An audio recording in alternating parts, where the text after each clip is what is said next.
Yeah. So how did you transition from being a physician, always having this full schedule, always having to stay late, always having to add on additional patients? How did you transition from that to now being retired? Did you find yourself doing some new hobbies? How did you fill your life with, I guess you could say, try to fill it with as much excitement as you had when you were a physician? Well, I just changed one job for a next job. I became an author, and that's a terrible thing to do for yourself because in the end, it has a lot of similarities to being a physician.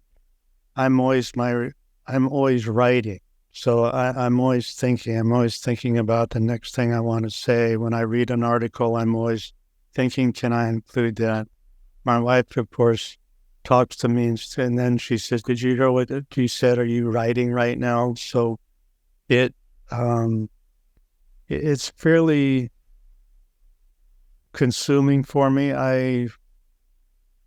The first book that I did was quite large, and there were over 600 citations on it. So I was a full clinical professor of orthopedics at USC and published over 120 scientific articles. So I had the background to do nonfiction and to do a lot of research in my nonfiction. And so I spend my time reading, writing, thinking, and I walk 3 miles every day, which takes about an hour. And I always have my honeydews and everything else. So just like in my practice, there's rarely a day that I get everything done that I planned on doing. And I hate to say it, but I'm 79 years old. And fortunately, I'm in good health, but I put in a full day every day. The 50% of people aren't happy when they retire, but I really didn't took a financial break, but I didn't take a break from practicing to retirement, really.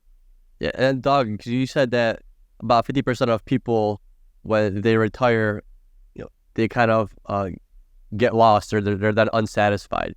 Why do you think that happens? Because I've been working I've been working in the ICU for a while now, and what I've noticed is lots of times people retire, they get sick.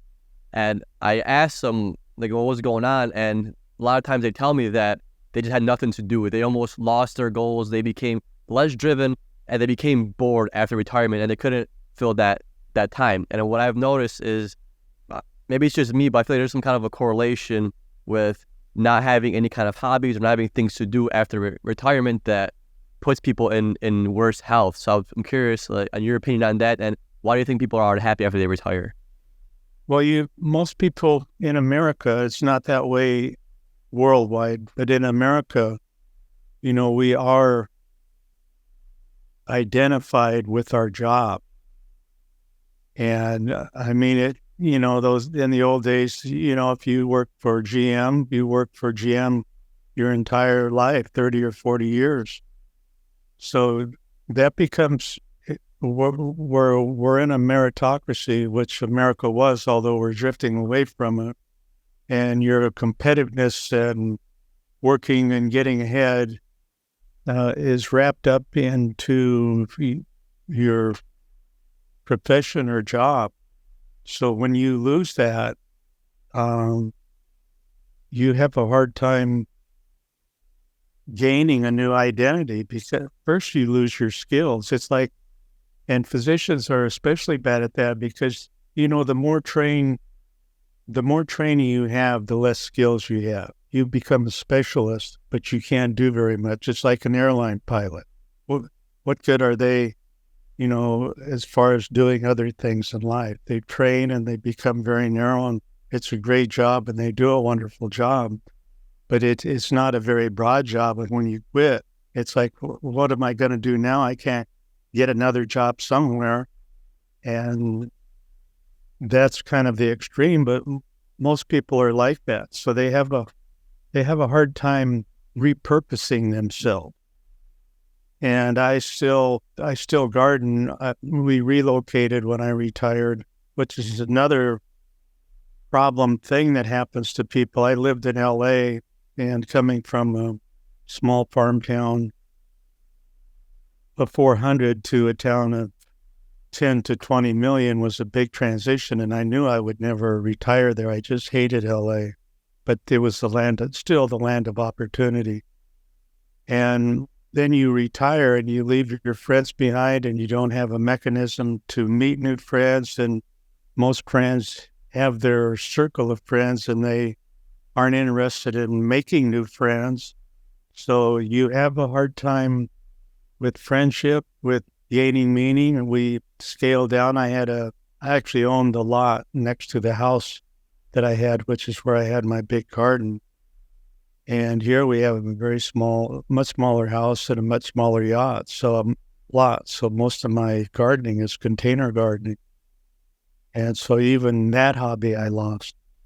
I for example, when my daughter went to college, my younger daughter, she wasn't that interested in school. It was kind of like me telling her what my father said: you have to go to college to get ahead. You have to figure out who you are and what you want to do in life. And she, like myself, had some trouble doing that. But I put a gym in her bedroom, signifying that she couldn't come home, that was not her room anymore, that I'd taken that over.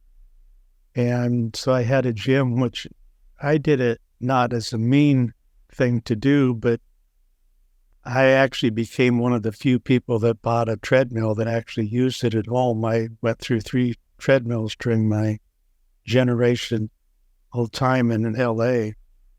And then when I came up here, our home wasn't big enough to have an extra room for a gym. So I joined a gym, which I thought would be a good deal to meet people. And as an older person, you don't meet the right people in the gym that you think you're going to meet. You know, the younger people are looking at mirrors and looking buff and stuff. And the last thing I want to do is look at a mirror and try and look buff. So the first gym that I joined, I didn't like. And the second gym that I joined, I didn't like much better. So then when COVID struck, I switched that to just pure walking every day. And I enjoy that much more than the solitude of it. But I lost out on what I thought might be a mechanism of meeting new people and gaining some new friendships. So retirement's hard for